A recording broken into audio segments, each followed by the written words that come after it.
एक साइंटिस्ट जब इंसान को अमर बनाने वाली एक डिवाइस बना देता है, लेकिन इस डिवाइस के इस्तेमाल से इंसान अमर तो हो जाता है, साथ ही उसे एक श्राप लग जाता है। तो आखिर इस डिवाइस में ऐसा क्या है, जानेंगे इस कहानी में। कहानी की शुरुआत 1536 ईस्वी से होती है। इस कहानी में एक साइंटिस्ट एक ऐसी डिवाइस बनाता है जो कि किसी भी इंसान को अमर बना देती है। वो साइंटिस्ट इस डिवाइस का नाम क्रोनस रखता है। अब हमें 400 साल बाद का सीन दिखाया जाता है, जहां पर एक बिल्डिंग के गिरने से बहुत सारे लोगों की मौत हो चुकी थी। जब बिल्डिंग का मलबा हटाया जाता है तो हमें वही साइंटिस्ट दिखाई देता है जिसकी बॉडी पूरी तरीके से सफ़ेद हो चुकी थी। दरअसल ये साइंटिस्ट 400 सालों से क्रोनस डिवाइस का इस्तेमाल करके जिंदा था, लेकिन बिल्डिंग गिरने की वजह से उसके सीने में एक लोहे की सरिया घुस जाती है, जिसकी वजह से उसकी मौत हो जाती है। साथ ही हमें ये भी पता चलता है कि क्रोनस डिवाइस के इस्तेमाल की वजह से ये साइंटिस्ट एक शैतान बन चुका था और ये इंसानों का खून पीता था। साइंटिस्ट की मौत के बाद उसका सारा सामान नीलाम कर दिया जाता है।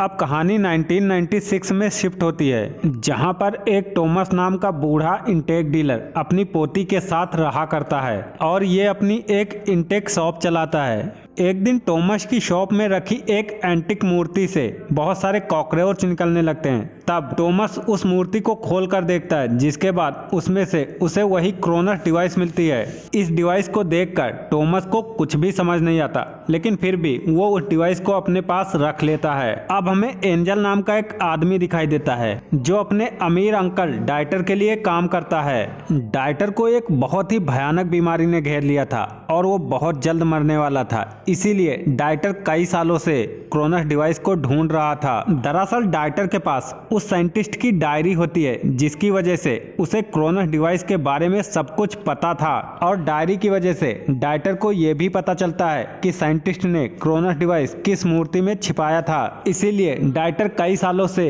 एंटिक मूर्तियां खरीद रहा था। अब डाइटर एंजल को टॉमस की शॉप पर भेजता है। यहाँ पर एंजल को वही मूर्ति दिख जाती है, इसीलिए वो टॉमस को बहुत ज़्यादा पैसे देकर वो मूर्ति खरीद लेता है। उस मूर्ति के इतने सारे पैसे पाने के बाद टॉमस को एंजल पर शक हो जाता है, इसीलिए वो क्रोनस डिवाइस की जांच करने लगता है। अब टॉमस क्रोनस डिवाइस को अपने हाथ पर रख लेता है और उसकी चाबी घुमाता है।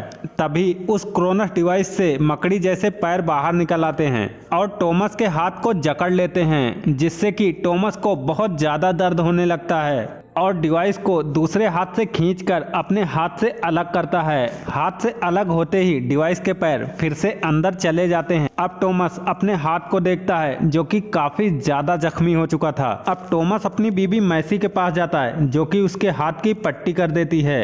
अब इस रात टॉमस के साथ बहुत ही अजीब अजीब सी चीजें होने लगती हैं। उसे जब प्यास लगती है तो वो फ्रीजर का सारा पानी पी जाता है। इसके बाद टॉमस की नजर फ्रिज में रखे कच्चे मांस पर पड़ती है, तो वो उसे कच्चा ही खाने की सोचने लगता है। अब थोड़ी देर बाद टॉमस के जख्मी हाथ पर बहुत ज्यादा खुजली होने लगती है, जिससे कि वो काफी ज्यादा बेचैन हो जाता है। इसीलिए वो बहुत ही बुरी तरीके से अपने हाथ को खुजलाने लगता है, लेकिन उसे जरा भी आराम नहीं मिलता।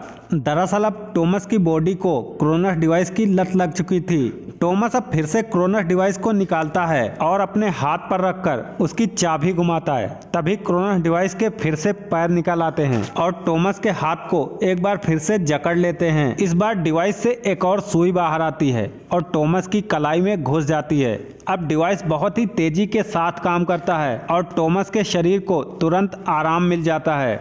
अगली सुबह टॉमस को अपने जिस्म में कुछ चेंजेस नजर आते हैं। उसकी झुर्रियां अब काफी ज्यादा कम हो चुकी थी और वो पहले से जवान दिखने लगा था। उधर डाइटर को जब मूर्ति में कुछ नहीं मिलता तो वो एंजल को बहुत ही बुरी तरीके से मारता है और एंजल को वापस टॉमस की दुकान पर उस डिवाइस को लेने भेजता है। यहाँ पर हमें यह पता चलता है कि डाइटर एक मतलबी आदमी है और वो हमेशा अपने मतलब के बारे में ही सोचता है। उधर एंजल को भी अपने अंकल से काफी ज्यादा नफरत थी और वो उनके मरने का वेट कर रहा था। उधर टॉमस जब अपनी दुकान में पहुंचता है तो वो देखता है उसके दुकान की सारी चीजें तोड़ दी गई हैं और वहां पर उसे एंजल का एक कार्ड मिलता है। अब टॉमस जल्दी ही एंजल के पते पर पहुंच जाता है, जहां पर टॉमस की मुलाकात डाइटर से होती है। डाइटर टॉमस को धमकाकर उससे वो डिवाइस ले लेता है और उसे उसकी हिस्ट्री के बारे में बताता है, लेकिन टॉमस भी काफी ज्यादा चालाक था। वो डाइटर को डिवाइस की जगह बॉक्स में ताला देकर चला जाता है।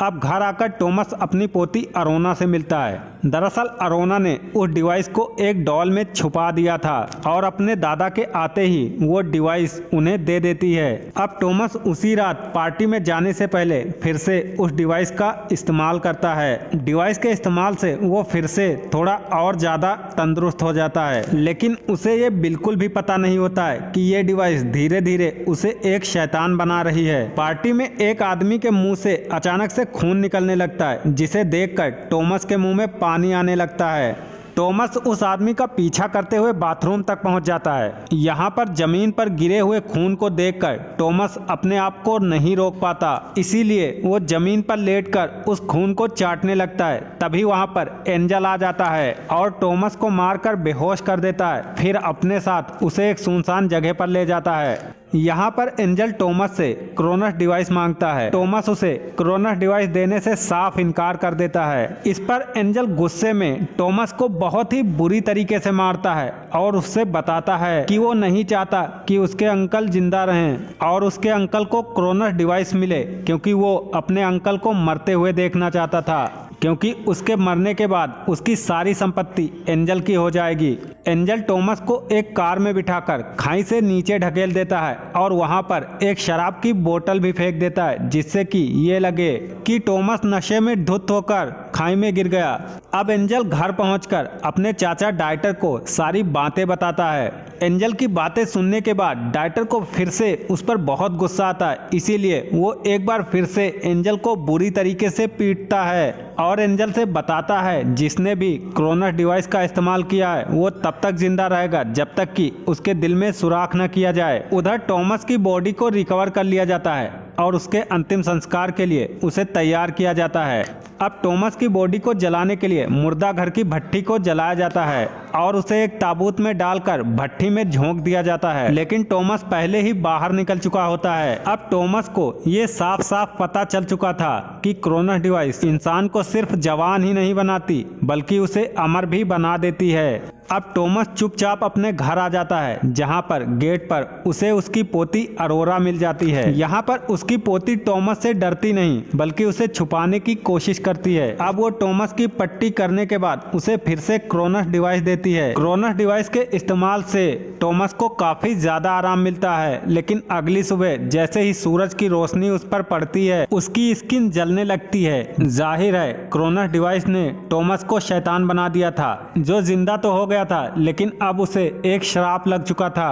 अब टॉमस डाइटर के पास से साइंटिस्ट वाली डायरी चुराने का फैसला करता है, इसीलिए वो डाइटर के घर पहुंच जाता है। अरोरा भी अपने दादा को अकेला नहीं छोड़ना चाहती थी, इसीलिए वो उनके साथ डाइटर के घर जाती है। घर के अंदर आते ही टॉमस डायरी ढूंढने लगता है और उसे बहुत जल्द डायरी मिल भी जाती है। टॉमस जब डायरी खोलकर देखता है तो उसे पता चलता है डायरी से सबसे मुख्य पन्ना ही गायब है। तभी वहां पर डाइटर आ जाता है और वो टॉमस से बताता है कि मुझे पहले ही पता था तुम डायरी ढूंढने यहाँ जरूर आओगे, इसीलिए मैंने जरूरी पन्ने को पहले ही फाड़कर अलग कर दिया था। अब टॉमस डाइटर से रिक्वेस्ट करने लगता है कि वो उसे बचने का तरीका बता दे, लेकिन डाइटर उसकी जली हुई स्किन को खींच लेता है और उसकी सफेद हो चुकी स्किन को देखकर उससे बताता है कि अब वो पूरी तरीके से एक पिशाच बन चुका है। इस पर टॉमस डाइटर से कहता है कि वो एक खून पीने वाला पिशाच नहीं बनना चाहता।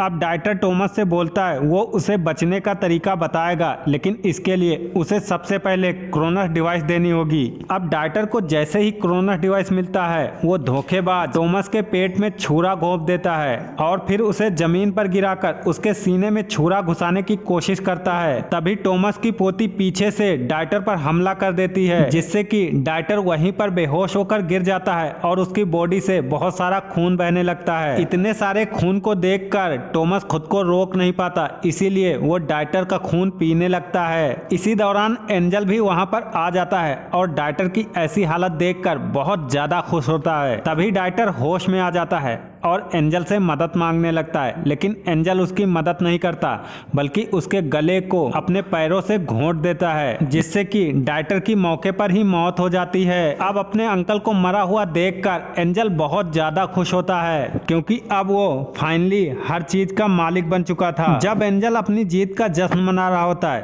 तभी टॉमस पीछे से आकर उस पर हमला कर देता है और अरोरा को लेकर वहां से निकलने लगता है। टॉमस जब अरोरा के साथ छत पर पहुंचता है तो एंजल भी वहां पर आ जाता है। आखिरकार एंजल दोनों दादा पोती को घेर लेता है। अब टॉमस अरोरा को बचाकर उसे नीचे भेज देता है और एंजल के साथ लड़ाई करने लगता है। यहाँ पर एंजल लोहे की रॉड से टॉमस को बुरी तरीके से मारता है और मार मार कर उसे अधमरा कर देता है। आखिरकार टॉमस को समझ आ जाता है कि वो एंजल का सामना नहीं कर सकता, इसीलिए वो एंजल को लेकर बिल्डिंग से कूद जाता है, जिससे कि दोनों की मौके पर ही मौत हो जाती है। लेकिन टॉमस क्रोनस डिवाइस के इस्तेमाल की वजह से फिर से बच जाता है। हालांकि अब टॉमस काफी ज्यादा कमजोर हो चुका था और उसकी स्किन भी जलने लगी थी, क्योंकि अब उसे खून की जरूरत थी। तभी टॉमस की नजर अरोरा के जख्मी हाथ से बहते हुए खून पर पड़ती है। अब टॉमस की इच्छा उस खून को पीने की होने लगती है, लेकिन नहीं पीता है, क्योंकि टॉमस एक अच्छा इंसान था।